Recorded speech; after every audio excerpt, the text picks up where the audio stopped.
ఉదయం 10 గంటలకు ఒక సుదర్శన యాగం చేయదలిచాము.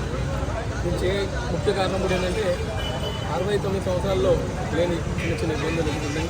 దాంతోపాటు ప్రజలందరూ మంచిగా ఉండాలనే ఉద్దేశంతో ప్రతి విషయానికి అన్ని విఘ్నాలకు అధిపతి వినాయకుడు. ఆ వినాయకుడి ముందు సుదర్శన హోమం చేస్తూ ఉన్నాము.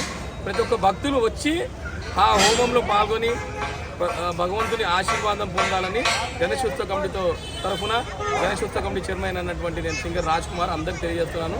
వచ్చి హోమంలో పాల్గొని ఆ దేవదేవుని ఆశీర్వాదం తీసుకోవాలని ప్రతి ఒక్కరికి మనస్ఫూర్తిగా కోరుకుంటాను. ఉదయం 10 గంటల నుంచి 1 గంట వరకు సుదర్శన హోమం ఉంటుంది. దయచేసి ప్రతి ఒక్క భక్తుడు అవకాశం ఉన్న వాళ్ళందరూ వచ్చి భగవంతుని దర్శించుకొని వెళ్ళగలరని మనస్ఫూర్తిగా కోరుకుంటాను. जय बोलो गणेश महाराज की जय। जय बोलो गणेश महाराज की जय। जय बोलो दर्शन महाराज की जय।